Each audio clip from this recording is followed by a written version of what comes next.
गुजरात में लगातार हो रही जोरदार बारिश से कुछ जिलों में बाढ़ जैसे हालात बन गए। राज्य के जिन जिलों में बारिश का सबसे ज्यादा असर देखने को मिल रहा है उनमें जामनगर भी शामिल है, जहां इस कदर बादल बरसे कि रिहायशी इलाकों की सूरत ही बिगड़ गई और हर ओर सिर्फ पानी का कब्जा दिखा।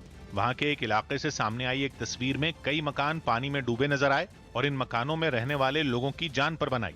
लिहाजा कुछ परिवारों ने बचने के लिए मकान की छतों पर शरण ले ली, जबकि कुछ तो सुरक्षित जगहों की ओर जाते दिखे। वहां एक निचले इलाके में तो इतना पानी भर गया कि कुछ मकान डूबने की कगार पर पहुंच गए।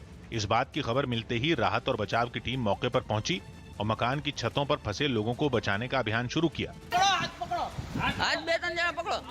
लेकिन ये काम उनके लिए इतना आसान नहीं था, क्योंकि पानी का स्तर लगातार बढ़ता ही जा रहा था। हालांकि राहत टीम ने हार नहीं मानी और जल्द ही इन परिवारों को बचा लिया गया। तो वहीं एक दूसरे इलाके में भी एक मकान में फंसे कई लोगों को राहत टीम ने जान पर खेल कर बचाया। इस काम के लिए उन लोगों ने एक लोहे का मजबूत जाल 2 इमारतों के बीच में बांधा, फिर रस्सी की मदद से एक एक शख्स को दूसरी तरफ तक पहुंचाया गया। कुछ इसी तरह की तस्वीर जामनगर के धुआव इलाके से भी सामने आई। वहां रिहायशी इलाकों में 4-5 फीट तक बारिश का पानी भरने से लोगों की परेशानी बढ़ गई।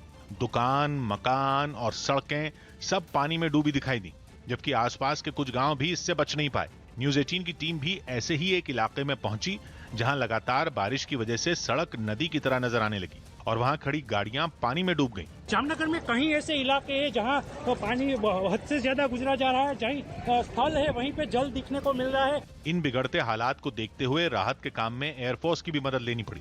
खबर है कि जामनगर में कुछ स्टेट हाईवे पर भी बारिश का पानी आ जाने से ट्रैफिक को रोक दिया गया और प्रशासन को भी अलर्ट कर दिया गया ताकि बाढ़ जैसे हालात का सामना कर रहे लोगों को फौरन बचाया जा सके।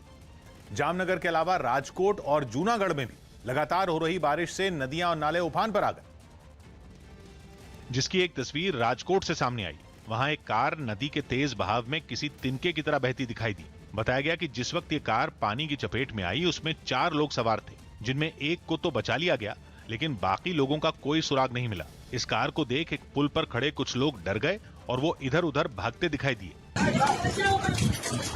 उधर जूनागढ़ से भी कमोबेश ऐसी ही तस्वीरें सामने आईं। वहां नदियों का जलस्तर बढ़ने के बाद इनके पानी ने रिहायशी इलाकों में घुसकर तबाही मचानी शुरू कर दी। दामोदर कुंड के आसपास बारिश के पानी का रौद्र रूप दिखाई दिया, जिसके बाद वहां लोगों के आने जाने पर रोक लगा दी गई।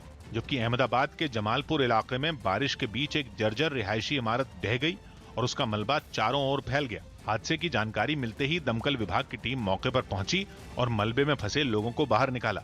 मौसम विभाग का अनुमान है कि आने वाले कुछ और दिन इसी तरह बारिश का दौर राज्य में जारी रहेगा। उत्तर प्रदेश के कौशाम्बी से चौंकाने वाली तस्वीरें सामने आई है। वहां जमीन के विवाद पर 2 पक्ष एसडीएम के दफ्तर के बाहर आपस में भिड़ गए। बताया गया कि वो लोग इसी विवाद को सुलझाने के लिए अधिकारी से मिलने के लिए वहां पहुंचे थे, लेकिन उससे पहले ही दोनों पक्षों के बीच विवाद इतना बढ़ गया कि वो लोग हाथापाई पर उतर आए।